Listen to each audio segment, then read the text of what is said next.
Pia malo mo tau de ma o pong fa koin koin e tau kalofia ma ke pong ini pule lulu e a hofulu ma fa ma hina ko ia ko siulai o to ia pe mehua episedia Paulo ke sesa Korinto ni ma va he valu vesi ua Korinto va he ni ma pe vesi ko ia hono valu ai o pe he di hono fakarea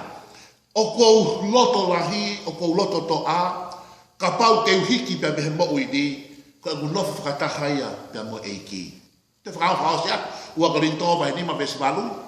o ko loto lahi o ko loto to a ka pau te hiki pe me mo uidi o ko no fakata pe mo eiki ko rea mari nga ke Paula heni ka pau te hanga ki fatonga pe hanga underline i ho tohi tapu ua Korinto ni ma vesi no valu hanga underline ki foi rea ko loto lahi pe loto to a ko foi fa palang foi rea ko confident pe ka foi ku puise tes ko pe he ko hiki pe mo uidi no fakata pe mo eiki ko ha o me foi rea ko absent from the body, present with the Lord. Kapag di hanga po underline ko phrase ko ya, piti hanga po underline ko idea ko absent with idea ko present. Ay ko gusto ko wakay ke version no valu, ko foi idea tolo o basic ko keyword version no valu foi idea to luagi foi idea ko confident, foi idea ko absent, with idea ko present, yeah. Absent from the body, present with the Lord. Koe tanoa mari a Paulo ngaki a Korinto vai no ni mau kamata e vesi ulu a ko vesi no hival tanoa Paulo ko tau sino o pe he apostolo ko futeniti ko fu fare kere pe au firma ki tau moto ki tokanga au pito ko tau sino o kai ko fare papa o kai ko fu fare piriki ka ko fare kere ko earthly house ai pe ko earthly tent pe ko no winga ko fare o ku wesia ngofua. Ma tu mo pe ko soul mo spirit una no na body ta ko body ko foi fare ko tala no ko ki ai ko hinga ta no ka Paulo ya wa ko to pa ko no ni ma o mai ki toka ko fare ko sino he ko fare kere ia pe mo ho bito ke to toka ai ko mo ko to ko ni ai ki bala ma na ke toka ki tau yo sino ka Paulo ma ki bala pe mo ko toka ki yo sino ke tau hi ka ye mo ile pa ko malo sino he ko sino ke te pare ya la mari ma do ni fatonga ia o kai ko fare piliki pe ko fare papa ke toma pe papa ke aki papa pe tonga ko sino ko fare kele ko matala apostolo pe ko futeni ko teniti o fu tu hake pe tai ko ha tu hi fu teniti pe hika pe tu etaha ko tai ko fu tu ka teniti ko hinga apostolo ko aho ia ko fanaui ko tai ko mate ke tai ko tu hi fu teniti ka fe tu ka teniti ke ona pe to taha ko ana teniti ai ko tau fu ko to pe ke otua he na tau ha pe me otua. Perché fu matala mari me nga ke apostolo e ne ya mai ke verso no val dangle e Paula e Korinto como sino ko ngai fare kere ko te niti pe fu tu pe fe ke ngai ngawe fo fe tai ke gi tau fu tu te fe tu ko o tau ngawe fe tu ko ha tau ngai patoni he mama ni ko ne phale ha te niti fu tu ko ne o si pe tau ta pe lo hi ke fe tu ka ga ko te tau mate ai ko tau ta pe te niti ko ya o fo ke to ta ko ya a ko ta no Paula ki he mate kako ne au me ke vese no valu pehane mai apostolo e Korinto o ko loto lahi foi dia ke confident ko e pu feinga ke te mahanga hidea tonga ke toi moinga mali ke te foi dia ke confident o pehania o ko loto lahi o ko loto to o ke toi veiua o ke toi loi o ke toi pisu pau ko e mate pe mo ni absent from the body ko e presence ia fata pe mo otua kai ke te hape be wa ki whakatonga ia foi dia ko absent me foi dia ko presence ka pau te ke absent me hape tu o kia hape tu o ke presence ia ka be ka pau ke algo hako ka ke algo ke hako ai o ke fu tari ai fai algo bui me ta nga hingoa ka ne ui me ke te koe o ke tari atu po tanga ma ka absent ai o ila le fai algo ke di akia o ke hako o to ka nga hape tu o ku ke ia malo be o ke pu ke iapi na malo be ke afa tu ko si o fai ha feito be o ke afa tu ha feito whatever ka pau o ke puria ha feito ko o ke feito ku ke ia feito beta o ke ngaya ke puri feito ko ke asi feito e o petol o ku hange ka te bolo ia ika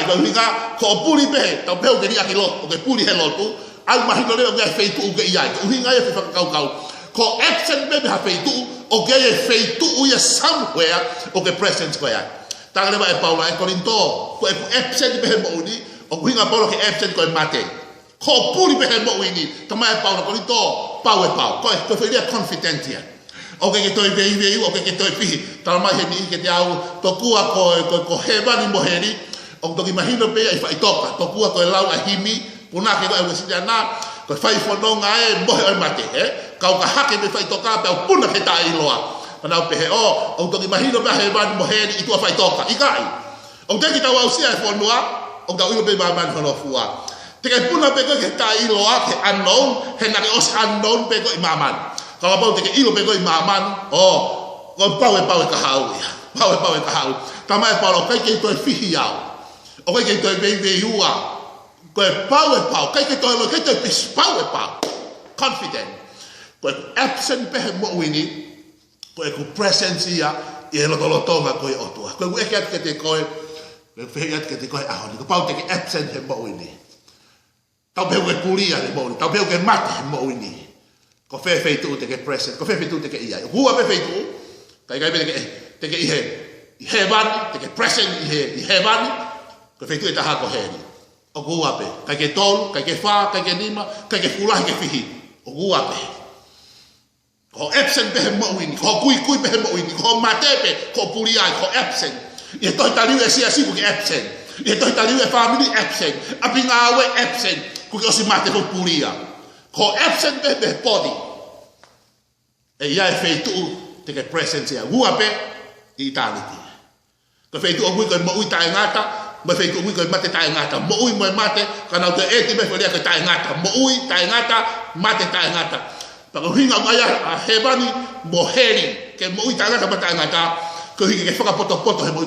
ko e ha pe ho fili te ke fai he mo ui ni o ta mo he mama no ku faka ngata pe limit pe o ku ke mo ui pe ta fa noa ta fitu noa o ke hata he mo ui ku putu ai mama ua tol noa al ki fai toka te ke si mahinga tol mahinga ono ta ha pa o pe ho sai si ai i fai toka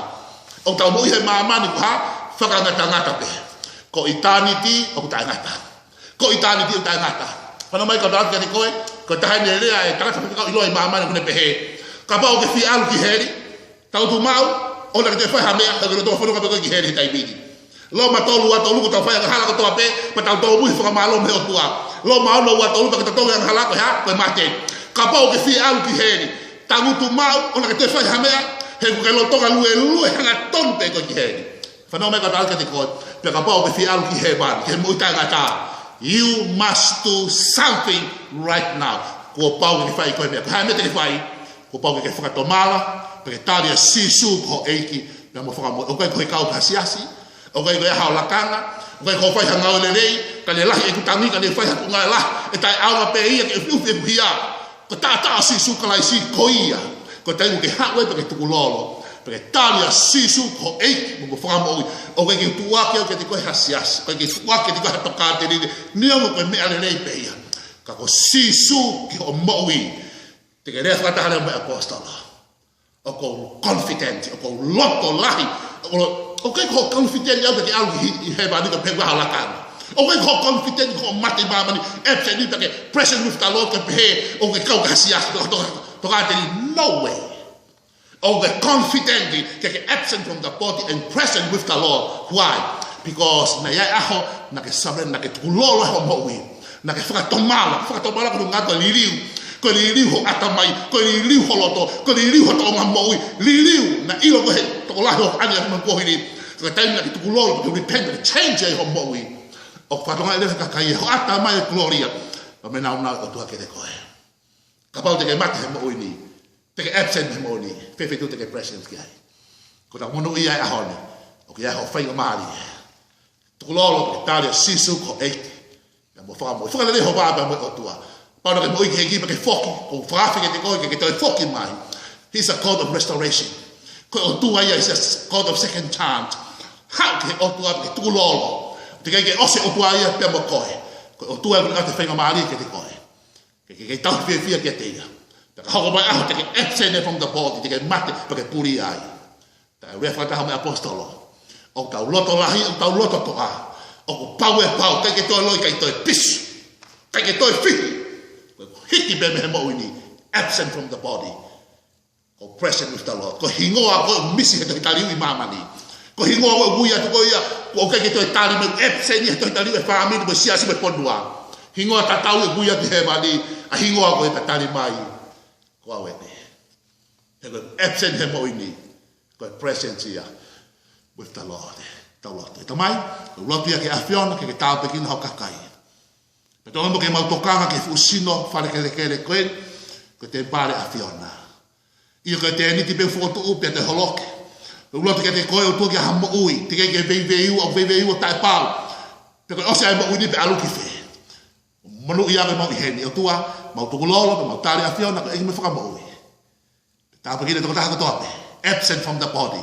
present with the Lord. E o tua, lang ia be awhiona, ia Jesus Christ ko au, mo whakamo ui.